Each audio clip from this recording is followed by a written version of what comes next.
Voy a invitarles a abrir sus Biblias en el Evangelio según San Juan capítulo 15. Juan capítulo 15, versículo 16. Dice así la palabra del Señor. No me elegisteis vosotros a mí, sino que yo os elegí a vosotros y os he puesto para que vayáis y llevéis fruto, y vuestro fruto permanezca, para que todo lo que pidiereis al Padre en mi nombre, Él os lo dé. Vamos a orar, hermanos. Padre, gracias por tu palabra. Encomiendo a ti este tiempo, Señor, y me encomiendo yo mismo a ti, a tu dirección, a la dirección de tu Espíritu Santo, Señor. Que sea tu Espíritu quien controle mis palabras, Señor, y que sea tu palabra la que transforme nuestras vidas, Señor. Me apego a tu mensaje, Señor, en el nombre de Cristo Jesús. Amén. ¿Por qué estamos aún en este mundo? Es lo que se pregunta mucha gente y quizá usted se ha preguntado. ¿Por qué estamos aún en este mundo? Estaba viendo las estadísticas de la pandemia del COVID. En esta mañana, al día de hoy, en el mundo se han registrado más de 3 millones de muertes por esta enfermedad. Y la cifra de sobrevivientes, gracias a Dios, pues es mucho mayor. Son 84 millones de personas que han sobrevivido al COVID, pero 3 millones han fallecido. Y probablemente este número sea mayor, este número de defunciones. Pero esto nos lleva a la reflexión, porque algunos mueren y algunos seguimos aquí. Conocemos el caso de una familia. Cuando yo estaba enfermo de COVID y estaba en la fase más aguda de la enfermedad, yo me enteré de un compañero de la universidad, médico, que se contagió, que estuvo internado en el hospital. Él contagió a su familia, a sus papás, a sus hermanos, y él falleció. Después, pocos días después, falleció su mamá. Y después, pocos días después, falleció su hermano. Una familia de 6 integrantes. 3 fallecieron, 3 sobrevivieron. ¿Por qué los que seguimos aquí, seguimos en este mundo? Y más que preguntarnos por qué, quizá la pregunta más correcta sería preguntarnos ¿para qué seguimos en este mundo? Aquí en este pasaje que acabamos de leer, en este versículo, hermanos, el Señor está predicándoles a sus 12 apóstoles su sermón del aposento alto. Él ya les habló de las moradas celestiales, les está diciendo que Él va al Padre, que su obra aquí en la tierra ha concluido. Y yo puedo imaginarme los rostros de los 12 apóstoles. Rostros con tristeza, rostros mostrando consternación, algunos quizá con lágrimas, hermanos. Recordemos que ellos habían dejado todo por seguir a Jesús y ahora Jesús les está diciendo, yo voy al Padre. Y Jesús les está predicando este mensaje de consuelo y entre otras cosas, hermanos, les está predicando y enseñando acerca de cuál es la razón por la cual ellos deben permanecer en este mundo. Ellos quizás se preguntaban, ¿por qué no te quedas aún más tiempo con nosotros? Hasta que se establezca tu reino de forma definitiva. ¿O por qué no nos llevas contigo ya que vas al Padre? Pero, si seguimos aquí, es porque hay un propósito. Y este propósito tiene que ver con la misión de Dios, mis hermanos. Estamos aquí para continuar con la misión de Dios en el mundo. Y en este pasaje, en esta mañana, hermanos, quiero compartir contigo qué es la misión. ¿Cuál es el origen de la misión? ¿Cuál es el propósito de la misión? ¿Y cuál es la fuerza de la misión? ¿Cómo inicia este versículo, hermanos, este pasaje? Con esta frase el Señor inicia. No me elegisteis vosotros a mí, sino que yo os elegí a vosotros. Ustedes no me eligieron a mí, les dice Jesús a sus apóstoles. Fui yo quien los elegí a ustedes. Mis amados, la palabra de Dios, las Sagradas Escrituras nos presentan a Dios como un Dios que está en misión. Él tiene una misión. Hermanos, si alguien te pregunta, algún amigo que no es cristiano te pregunta, oye, en una frase corta, ¿de qué trata la Biblia? Hermanos, el hilo conductor de toda la Biblia, desde Génesis 1:1 hasta Apocalipsis 21, es Dios establece su reino en la tierra. Dios establece su reino entre los hombres. De eso trata la Biblia. Cuando nosotros vemos la Biblia a la luz del propósito de Dios, de la misión de Dios, hermanos, vamos a encontrar este tema en todas las páginas de la Escritura. Vemos entonces que Dios es un Dios que está en misión. Y por cierto, hermanos, no es la misión de la iglesia. No es la misión tuya, no es la misión mía, es la misión de Dios. Dios está en misión. ¿En cuál misión? En su misión. Hay pasajes en la Biblia que nos hablan de esta misión. Y ahora, ¿en qué consiste esta misión? Ya lo dije en una frase, establecer su reino entre nosotros. Pero vayamos, por ejemplo, a Habacuc 2:14, que nos habla acerca de esto. Dice Habacuc 2:14, porque la tierra será llena del conocimiento de la gloria de Jehová, como las aguas cubren el mar. ¿Quieres conocer la misión de Dios? Es esta. Dios quiere que su nombre y su gloria sea conocido por todos los pueblos y naciones de la tierra. El Salmo 67 es quizá uno de los pasajes que con más claridad nos hablan de la misión de Dios, hermanos. Salmo 67 solamente voy a leer de los versículos 2 al 4. Para que sea conocido en la tierra tu camino, en todas las naciones tu salvación. Te alaben los pueblos, oh Dios, todos los pueblos te alaben. Alégrense y gócense las naciones, porque juzgarás los pueblos con equidad y pastorearás las naciones en la tierra. Ese es el propósito, esa es la misión de Dios. Dios desea que su nombre sea conocido y alabado por todas las etnias, por todos los pueblos, por todas las naciones. Esa es su misión. Y hermanos, a lo largo de la historia, Dios ha usado diferentes instrumentos para cumplir su misión en el mundo. En el Antiguo Pacto, en el Antiguo Testamento, vemos que Dios escogió al pueblo de Israel para cumplir su misión, para dar a conocer su nombre entre las naciones. Pero vemos que el pueblo de Israel por mucho tiempo, muchas veces fracasó en cumplir este propósito de la misión. Pero en este tiempo, en esta dispensación, en este nuevo pacto, Dios está utilizando a la iglesia, a su iglesia, para cumplir esta misión de Dios. Lo que los teólogos llaman en latín la missio Dei, la misión de Dios. Ahora, ¿cuál es el origen de la misión de Dios? Y la respuesta a esta pregunta, hermanos, nos lleva a la eternidad pasada, cuando todavía no existían este planeta ni el universo. El origen de la misión de Dios, mis amados, se encuentra en sus decretos divinos. Cuando eligió Dios a sus 12 apóstoles, vemos aquí, Él les dice, ustedes no me eligieron, versículo 16 del capítulo 15 de Juan. No me eligieron ustedes a mí, sino que yo los elegí a ustedes.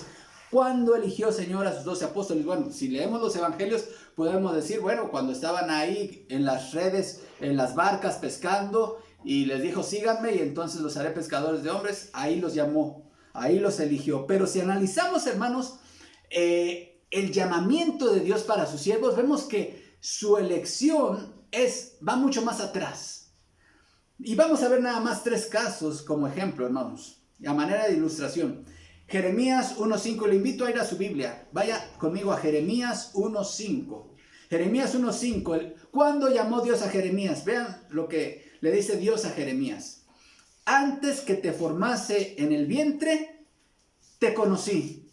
Y antes que nacieses, te santifiqué. Te di por profeta a las naciones, hermanos. Vemos cómo aquí la palabra santificar significa apartar algo para un uso especial.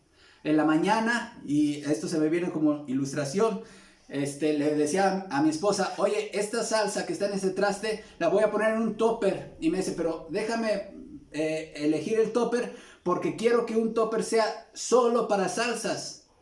Quiere decir que ese instrumento de cocina va a ser apartado, va a ser santificado para un uso específico, ¿sí? Porque las que saben de cocina saben que si un traste se utiliza para picante una vez y luego le ponen algo dulce, pues ya el sabor se concentra. Aquí Dios le está diciendo a Jeremías, te aparté, te santifiqué como profeta. ¿Cuándo lo hizo Dios, hermanos? Antes que te formase en el vientre. Ahí te conocí, ahí te elegí. Cuando Dios dice te conocí, ahí traduzcan ustedes, hermanos, te elegí.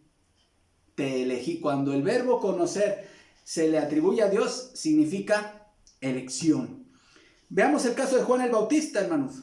En Lucas 1:15, también vaya para allá. Lucas 1:15.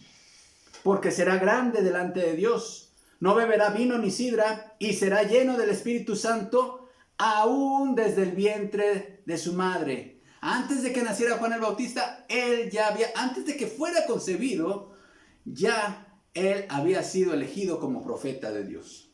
Pablo habla de su elección como apóstol en Gálatas 1:15 también, hermanos.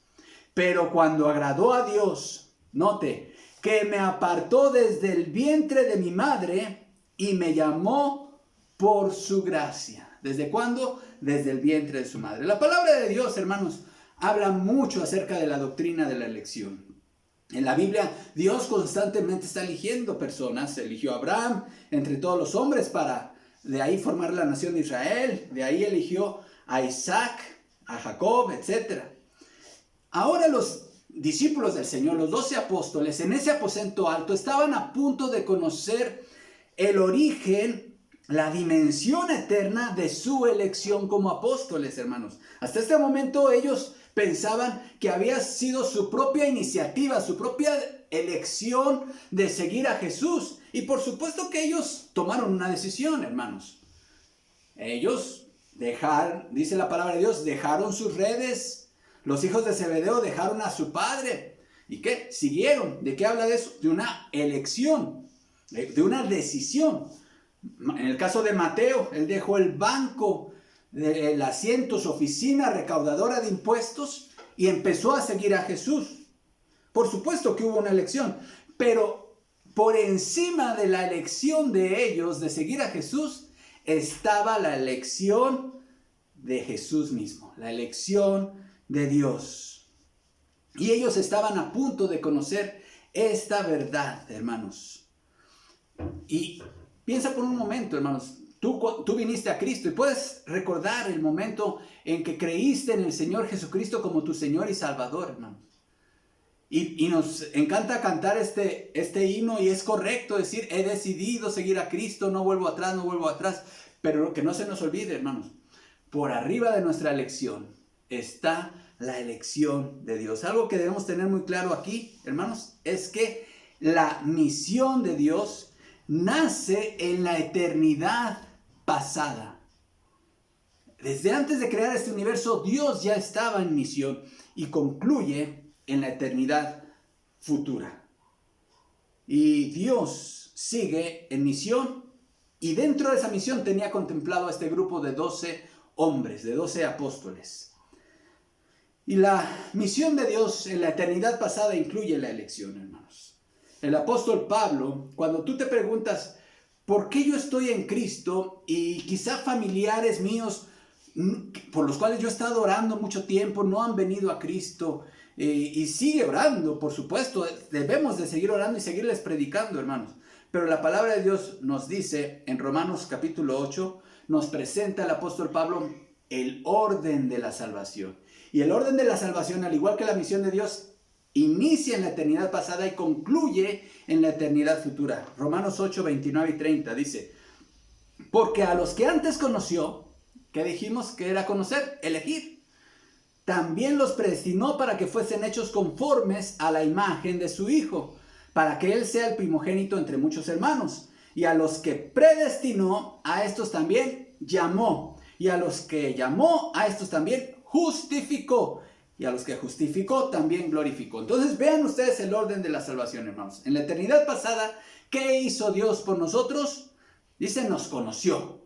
Es decir, aquí es una referencia clara a la elección. Y luego dice, los predestinó. Es decir, nos fijó un destino. Este destino, más que un lugar, era una condición. ¿Cuál era el destino? Que nosotros llegáramos a ser hechos conformes a la imagen de su Hijo. Y después, hermanos, nos llamó. Ese es el llamamiento eficaz a la salvación. Y a los que llamó, A estos también justificó, y a los que justificó, a estos también glorificó. La glorificación, hermanos, es lo que estamos esperando, que el Señor nos revista de un cuerpo libre de corrupción física y moral. Ahora, noten en este pasaje de Romanos, hermanos, quién ejecuta la acción en todos los casos. Dios. ¿Quién es el receptor de la acción? El hombre. Noten cómo, hermanos, aquí, tanto la misión de Dios como nuestra redención se gestan o inician en la eternidad pasada y concluyen en la eternidad futura. Dentro de estos decretos soberanos de Dios, hermanos, está todo lo que nosotros habemos de vivir. ¿Quién determina cuántos años va a vivir una persona en este mundo? Es Dios. Dios sabe quién va a vivir en este mundo 1 año, 2 años, 3 años, 5 años, 20 años, 30 años, 40 años, 100 años. Dios es el que fija los tiempos. En Hechos 17:26 dice, y de una sangre ha hecho todo el linaje de los hombres para que habiten sobre la faz de la tierra. Y les ha prefijado el orden de los tiempos, y note esto, y los límites de su habitación. El Salmo 93 dice, haces que la gente vuelva al polvo con solo decir, vuelvan al polvo ustedes, oh mortales. El Salmo 31:15 dice, en tu mano, dice el salmista, en tu mano están mis tiempos, hermano. ¿Cuánto vas a vivir en este tiempo, en esta vida, en este mundo, hermanos? El tiempo que Dios ya tiene determinado que vivas. Ese es el tiempo. Y este propósito se va a cumplir, decía mi bisabuelo. Nos salvamos del rayo, pero no de la raya. ¿Por qué? Porque Dios ya tiene prefijado el tiempo de nuestra vida en este mundo. Y la Biblia nos habla de un libro, hermanos, con todos los detalles de nuestra vida. El Salmo 139, 15 y 16 dice, no fue encubierto de ti mi cuerpo, bien que en oculto fui formado y entretejido en lo más profundo de la tierra. Mi embrión vieron tus ojos, y en tu libro, note esto, es maravilloso, hermano, y en tu libro estaban escritas todas aquellas cosas que luego fueron formadas, sin faltar una de ellas. Hermanos, ¿quién determinó qué estatura iba a tener yo? El color de mi cabello, el color de mis ojos, a qué me iba a dedicar, que iba a estudiar medicina, que iba a estar en el pastorado, hermanos. Todo eso estaba escrito en un libro. Incluyendo, dice aquí sin faltar una de ellas, incluyendo el día de mi muerte. También ahí está, en ese libro. Todo lo tiene el Señor ya establecido. Ahora, piensen por un momento en esto, mis amados hermanos. ¿Qué pensarías tú si Jesús llegara a ti hoy y te dijera, ¿sabes qué? Tú no me elegiste a mí. Yo te elegí a ti. En primer lugar, esa declaración, hermanos, tendría que destruir todo tipo de orgullo que todavía pudiese ahí quedar en nuestro corazón. Cualquier residuo de vanidad o de mérito que nosotros pudiésemos pensar en nuestra salvación quedaría fuera. Hermanos, ¿por qué estoy yo en el pastorado? ¿Porque soy mejor persona que ustedes? ¡No! No tengo mérito alguno. Es por la gracia de Dios. ¿Por qué estamos en Cristo? ¿Por qué estás tú en Cristo? ¿Por qué eres tú cristiano? ¿Por qué eres mejor persona? No, porque Dios tuvo misericordia de ti y te amó y tenía un propósito para tu vida. El origen de la misión de Dios se encuentra en sus decretos en la eternidad pasada, pero ahora veamos la esencia de la misión. Y este pasaje de Juan 15:16 también nos habla de la esencia de la misión. Vean cómo dice el versículo 16. No me elegisteis vosotros a mí, sino que yo os elegí a vosotros y los he puesto para que vayan y lleven fruto. Esa es la esencia de la misión, hermanos. Cada uno de estos 12 apóstoles tenía sus proyectos de vida.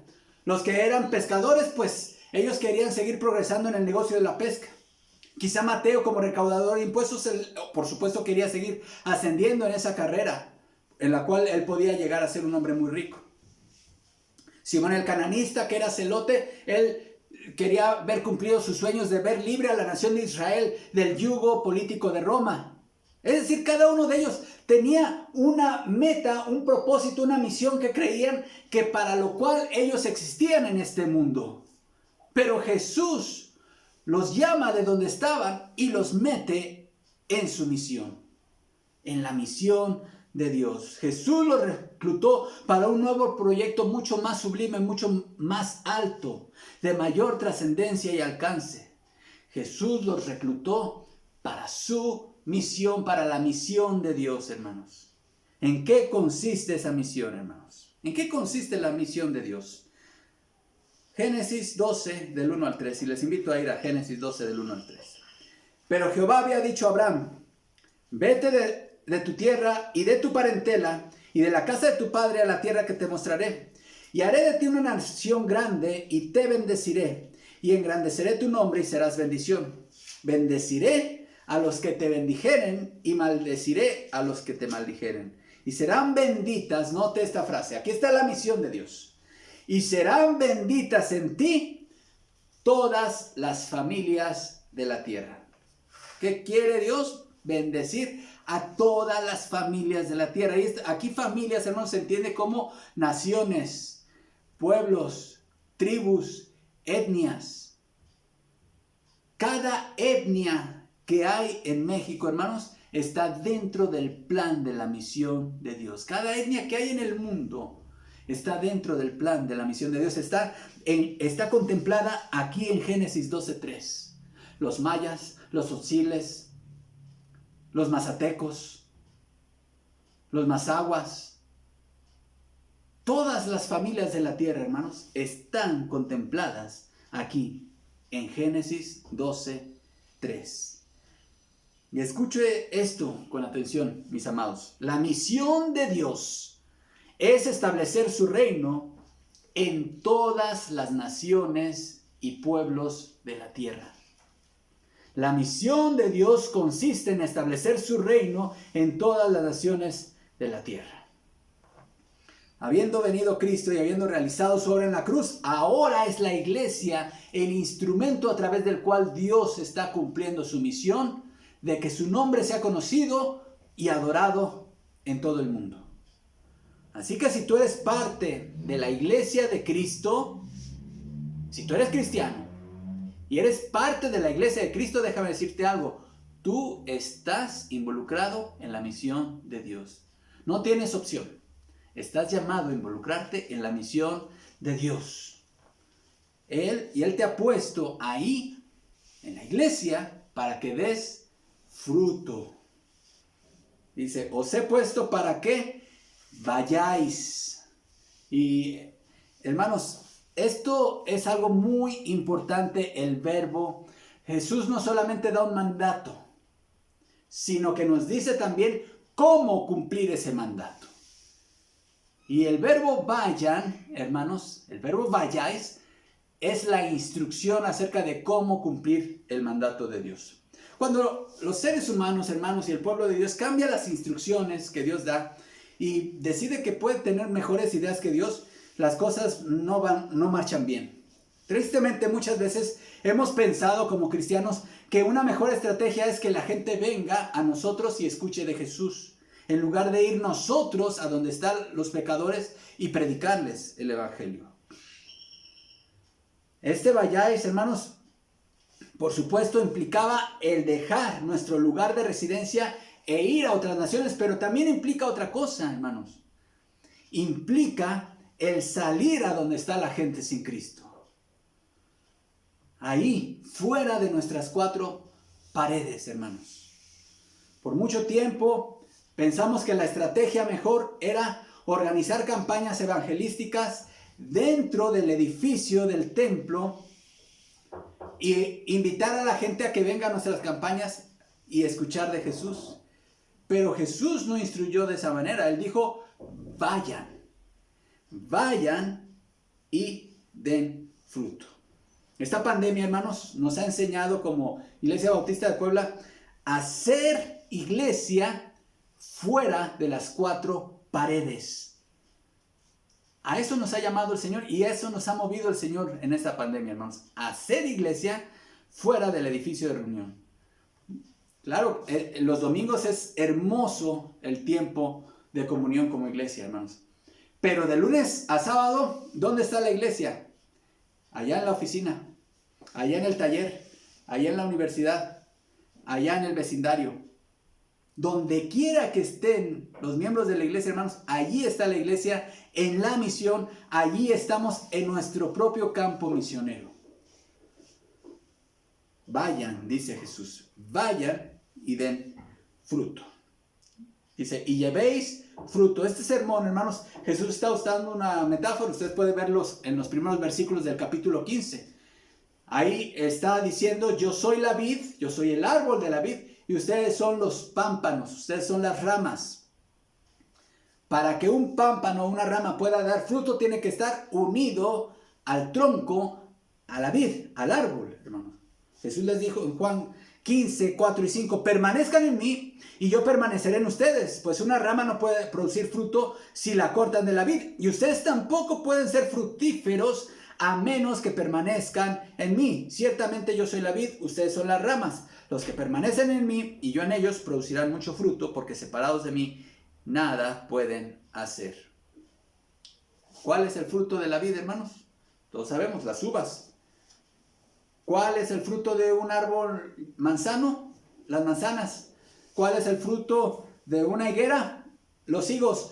¿Cuál es el fruto de un discípulo de Jesús? Exacto, otro discípulo de Jesús. Ese es el fruto que espera ver Jesús en ti, amado y amada, hermanos. El fruto de otro discípulo, la reproducción espiritual. Pero para que puedas dar fruto, dice Jesús, debes permanecer en Él. ¿Qué significa permanecer en Él, hermanos? Dice Juan en su primera epístola, el que dice que permanece en Él, debe andar como Él anduvo. Es decir, imitar la vida de ejemplo de Jesús. ¿Y cómo anduvo Jesús, hermanos? Él estuvo conectado con el Padre, en perfecta comunicación con el Padre a través de la vida de oración. ¿Cómo está tu vida de oración? Jesús fue un hombre sensible también a las necesidades físicas y terrenales de la gente. ¿Cómo estás en ese terreno tú? Jesús estuvo predicando el evangelio del reino. ¿Cómo estás tú en predicar el evangelio del reino? ¿Quieres saber si estás permaneciendo en Jesús y puedes dar fruto? Debes andar como Jesús anduvo. Ahora bien, existe fruto, hermanos, que dura y fruto que no dura. Hay fruto real y fruto artificial. Eso nos lleva al tercer punto, de este sermón. La fuerza de la misión. Noten que no solamente Jesús les dijo acerca de dar fruto, sino que su fruto, ¿qué dicen? Permanezca. Dice, os he puesto para que vayan y lleven fruto y su fruto permanezca. Todos deseamos aquí que todo esfuerzo que hagamos en la vida, hermanos, dé fruto. Sea fructífero, sea productivo, hermanos. Cuando tú dedicas tiempo y esmero y recursos en una planta o en un arbolito, y después de un tiempo ves que no da fruto, eso es muy desagradable. Bueno, lo mismo sucede cuando tú dedicas tiempo a una persona, le compartes el evangelio, la discipulas, la aconsejas, y finalmente esa persona pues decide hacer de su vida otra cosa, hermanos, pues queda un sentimiento como de que perdimos el tiempo con esa persona. El apóstol Pablo dice en 1 Corintios 9, 10, porque con esperanza debe arar el que ara y el que trilla, con esperanza de recibir frutos. Y hermanos, aunque nos esmeramos, los predicadores, por ejemplo, preparando sermones, estudios bíblicos, clases de escuela dominical, oramos mucho por este tiempo de predicación, esperando que cada esfuerzo, hermanos, se traduzca en fruto. La verdad, la realidad es que no todos los corazones que escuchan la palabra de Dios serán frutos duraderos. Jesús contó la parábola del sembrador. En esa parábola había un sembrador, había una semilla, Y esta semilla cayó en 4 terrenos diferentes. Usted conoce la parábola. Parte de la semilla cayó junto al camino, es decir, el terreno que estaba endurecido por el tránsito humano. Otra semilla cayó en pedregales, otra cayó entre espinos y otra cayó en buena tierra. Es decir, una tierra que estaba previamente preparada. Estos 4 terrenos, mis amados, representan 4 tipos diferentes de corazones en los cuales cae la palabra de Dios. En realidad, solamente uno es el verdadero cristiano, el verdadero convertido. Los otros 3, hermanos, son gente que se puede, en algún momento de su vida, a lo mejor escucha la palabra, está pasando por un problema, le hablan de Cristo y bueno, siente emoción, se acerca, empieza a acudir a la iglesia por un tiempo, algunos llegan a bautizarse, algunos llegan a involucrarse en el ministerio y después se alejan. ¿Qué pasó? Hubo un fruto, pero no fue un fruto duradero. Ese no es el fruto que busca Dios en nosotros. Hermanos, y hemos visto y conocido muchos casos así, de personas que escuchan el evangelio, se les predica, hacen una profesión de fe, algunos llegan a bautizarse, algunos incluso llegan a permanecer durante un tiempo en la iglesia, pero después se alejan, hermanos. Esos son los que cayeron entre espinos o en pedregales, hermanos. Pero ¿qué fruto es el que busca el Señor? El de la buena tierra, hermanos. Y aquí debemos evaluar nuevamente nuestras estrategias. Por mucho tiempo, la Iglesia de Cristo ha recurrido insisto, a estas campañas masivas en estadios o en los templos, hermanos. Pero ¿cuántas personas de las que hacen profesión de fe en este tipo de eventos realmente llegan a permanecer en la comunión de la iglesia? Muchas personas, ni siquiera de las que han llenado una tarjeta de decisión, han siquiera pisado alguna vez un templo o una iglesia. Pero, hermanos, a pesar de esto, nosotros debemos de buscar y volver al modelo bíblico de hacer discípulos, el modelo de Jesús, que fue el evangelismo relacional. El modelo de Jesús, mis amados hermanos, fue un evangelismo de tipo relacional. Él establecía relaciones con las personas a las cuales Él les quería predicar el evangelio. Él no solamente fue un maestro de transmitir verdades de forma oral, sino que Jesús, hermanos, permitía que la gente a la que les predicaba vieran su vida. Él era un evangelio viviente. Permite, amado hermano, que ahí donde tú te mueves todos los días, en tu vecindario, en tu taller, en tu escuela, en tu universidad, en tu trabajo, donde quiera que estás todos los días, permite que la gente vea en ti a Jesús. Sé un evangelio viviente con tu vida. Es bueno y somos llamados a predicar el evangelio, pero también deja que vean el evangelio en ti. ¿Para qué estamos todavía en este mundo? En este mundo en donde estamos desde luego expuestos al dolor, a la desilusión, a peligros de todo tipo. La respuesta es para continuar haciendo la misión de Dios. ¿Eres cristiano? ¿Eres un seguidor de Jesús? Siéntete privilegiado porque Dios te eligió y te ha puesto para que vayas y lleves fruto. Fruto duradero. Fruto que permanece. Amado hermano y hermana, a ti que eres cristiano, que eres un seguidor de Jesús, te pregunto, ¿de qué manera estás involucrado? ¿Estás involucrando tu vida en la misión de Dios? ¿Qué acciones realizas cotidianamente para que otros conozcan a Cristo, para que el reino de Dios llegue a otras personas, a los corazones de otras personas? Hay muchas cosas que puedes hacer. Orar por los misioneros. Orar porque Dios envíe más misioneros. Orar por las etnias, por nombre. Por etnias aún no alcanzadas. Orando por la iglesia perseguida. Ofrendando para las misiones. y también participando en viajes misioneros de corto plazo. Y en general apoyando todo esfuerzo que esta iglesia local realice para involucrarse en la misión de Dios. ¿Por qué hoy, hermanos? Hoy, domingo 25 de abril, tú y yo seguimos todavía en este mundo para cumplir la misión de Dios. Y cada día que pase y nosotros no nos involucramos en misión, en la misión, en misiones, en orar por misioneros, en apoyar la obra misionera, hermanos, estamos viviendo un día desperdiciado. Involucrémonos en la misión de Dios, en lo individual, pero también a nivel iglesia. Oremos. Padre, gracias por tu palabra. Gracias, Señor, porque en medio de toda esta pandemia, gracias a ti somos sobrevivientes, Señor. Pero tenemos que recordar, y nos has recordado el día de hoy con tu palabra, ¿para qué nos has dejado aún en este mundo?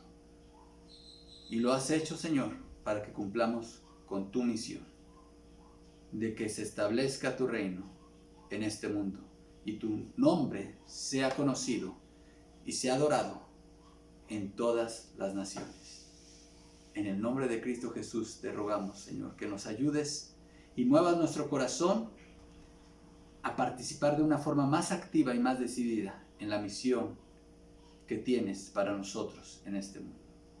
En Cristo Jesús oramos. Amén. Que el Señor les bendiga, hermanos. Thank you, Pastor Iván.